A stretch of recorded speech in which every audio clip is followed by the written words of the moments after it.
Hello. How's it going over there? It's going really well, actually. It's been a very good build up to the season. So the season has been really quite cool climate. We've had very good winter rain, and obviously we had some high disease pressure, but build up, I think, is it's got everything to be a really good vintage. If the weather just stays like this. Mm. So very excited about the vintage, and we'll see how it all turns out. Good. Excellent. So we tasted your wines not so long ago, and really loved them, particularly the Chardonnays. Both of them really fantastic, excellent concentration. And I'm actually writing a little report on South Africa. I guess it would be relevant to start actually with COVID. Here in Hong Kong, we had zero COVID for several months, and now Omicron has finally found its way into Hong Kong. So it's getting a bit, people are getting nervous. But I know in South Africa, it's been quite hectic, especially for the wine industry, with all these alcohol bans over the last couple of years. How has that impacted the industry and producers and everything? One's got to be honest about it in saying, that the industry itself has lost a tremendous amount of money. The wine industry is very much focused on tourism, and you can't look past the fact that a tremendous amount of money is been lost, but also jobs. I think there's a lot of wine farms that will probably never recover from COVID. They'll probably either close down or been taken over by somebody else or other businesses.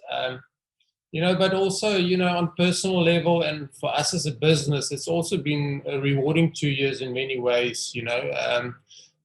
COVID gave you the opportunity to reflect on a lot of things, and made you realize, that life is not forever, and that you need to focus on the important things.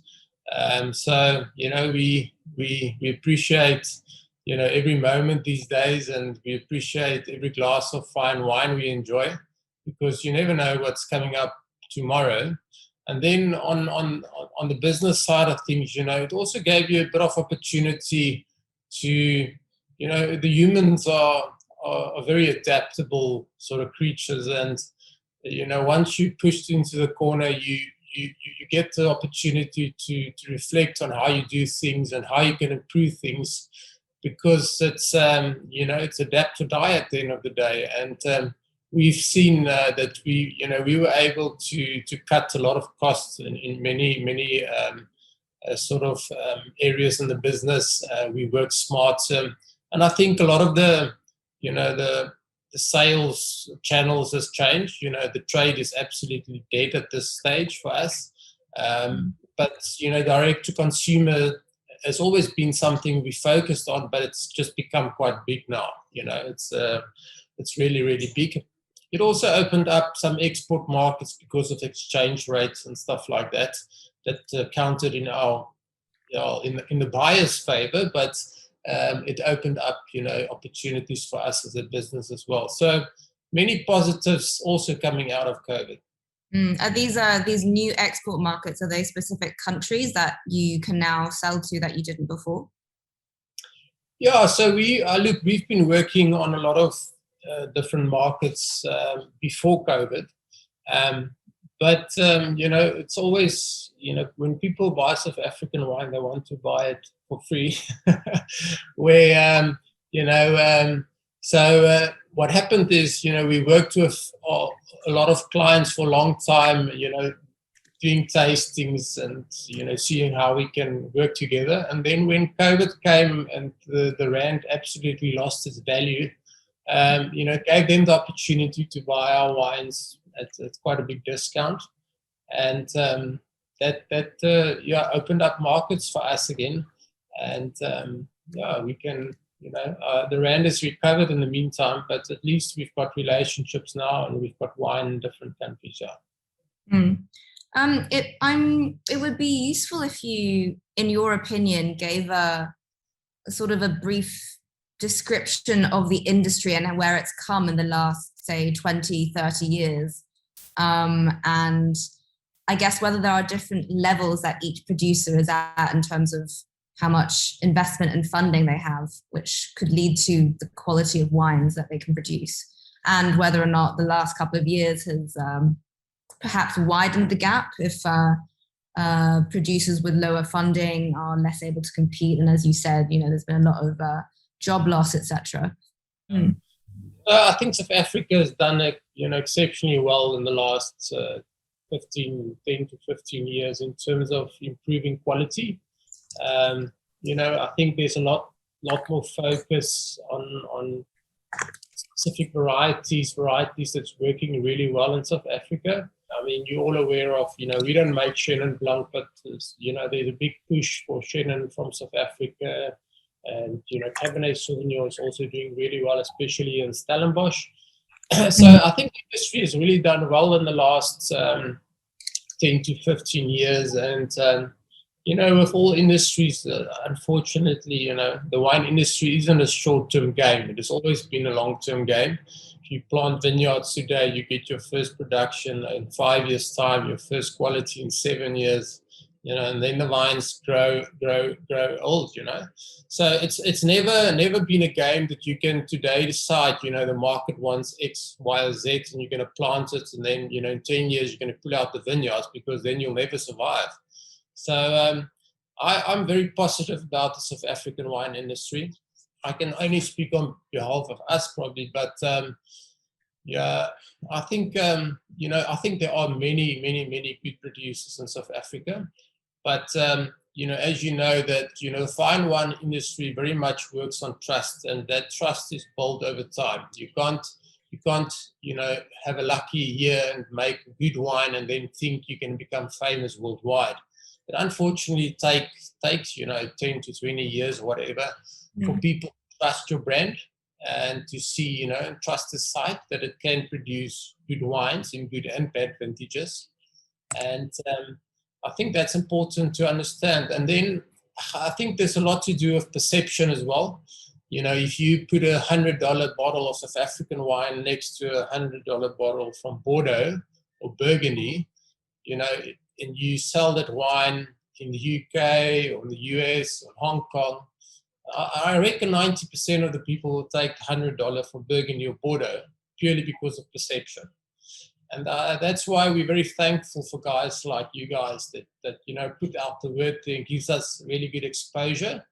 And from a professional point of view, you taste the wines blind and you score the wines, and people can then see that there's a sort of there's a professional opinion, and it's not just the old wolf that can produce good wines. So just give a sense of the scale of how quickly the industry is growing. Where do you see it in 5 or 10 or 20 years time? How long do you think it will take for South Africa to gain the recognition that it could potentially have? It depends on how much exposure we get. That's very important. It could be very quick. It could be, we could do really well in 10 years' time. We could do really well in 20 years' time. It just depends on how much exposure we'll get in the next 5 to 10 years. If we don't get the exposure, France and whoever gets, then will take longer. But I can tell you, that we don't have to stand back in terms of quality. We can produce, or we already produce wines that's as good as any wines around the world. We can compete with anyone. But, we need exposure to change the perception. That's what we need. And we only get that, if we have guys like James Suckling tasting our wines, you guys. And Tim Atkin in the UK, and, we need some of these top-end wine critics to rate South African wines. For sure. And I think for yourself and a few other top producers, as you said, you already strive to make the best quality that you can. But do you think that for a lot of other producers, are they more constrained by people expecting lower costs for South African wines, so driven by a lower cost, lower price overall in the market? So the South African wine industry financially is struggling. There's very few properties that's profitable. That's not sustainable, So, demanding low prices by markets is not going to help the South African wine industry. We need to get, I'm not saying everybody must get, big money for their wine. But what I'm saying is at the end of the day, we need to get at a point where whatever we get for our wine can help the industry to be sustainable. I think the quality is there. South Africa, because of history and bulk wine and all of that, has always been looked at as you get very good value for money. But that perception needs to change, and that's the only way that we'll eventually get decent amount of money for the wine. It doesn't matter what segment you play in. But that's the only way we'll be sustainable. I think unfortunately there are a lot of properties that's in the volume game and doesn't have the cash flow necessarily to just take it to the next level. But then there are a lot of properties that especially talking from our point of view, we've put in a lot of money in the last 10 years in this property, and we never look at the market segment. One of your questions was, do they plant the right varieties, or do they look at the actual market, what the market demands?